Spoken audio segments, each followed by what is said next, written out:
obviously have really struck a chord with people. Yeah. When people walk away from seeing this movie, is there a message? Is there something you hope that they take away from the experience of seeing it?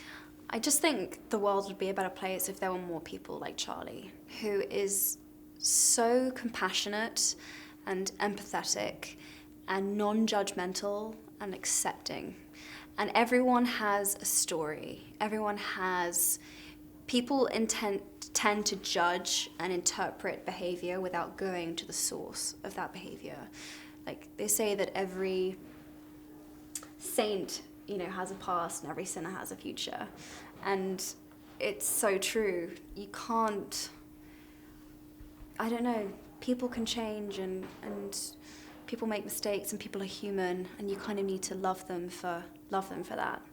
And I hope that people take that away, finding a way to love their imperfections and love themselves. And really, you can't truly accept other people until you accept yourself, and you can't really accept yourself until you accept other people. It kind of all weirdly goes hand in hand. And when you show kindness and compassion for yourself, then you're able to extend it, and it's all inextricably linked. So I think it would be that. And last question here. The film just premiered at the Toronto Film Festival. Yes. That's, a very prestigious film festival. What was the experience of that like for you? What did you sort of take away from that experience? I wasn't sure if it was going to be a movie that would be for like a cult group of kids that would love this movie and they love the book or whatever. But what I took away from the film festival was actually that, like, David Letterman said that it melted his heart. My dad loved this movie. A ton of very serious critics couldn't help but say, I really connected to this movie, it made me cry or whatever else. And it's kind of what it's made me realize that this movie has a much wider audience than I almost anticipated at the beginning. It's kind of like reaching out to all ages and demographics, and there's something very transcendent about the message of this story that goes beyond the time and the place and the age of the people who are in it.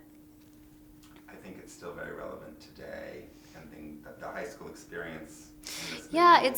it's funny because, I think my generation feel that with Twitter and social networking, and they think everything's changed and everything's so different, and it's very easy to feel very alone and very misunderstood. And actually, I think what this movie shows is that it's the same issues, it's the same stuff. It's just playing out in different forums and in different ways and through different media, but it's all the same stuff, really. Which I think is kind of interesting. And I think the movie, because it's set, 1991, let's say, like early 90s, late 80s, it gives us, it suddenly gave me enough distance watching it that I didn't feel like someone was trying to be me, or like trying to be me and my friends, which felt kind of like awkward and not really right, but also close enough that I felt like it was really speaking to me. So I think that's kind of it's a nice throwback when there weren't iPhones and Twitter and tons of social media, and it's kind of like a nice, I don't know, back to, I want to say a slightly simpler time, but there's no such thing. But I think it's nice that it's set.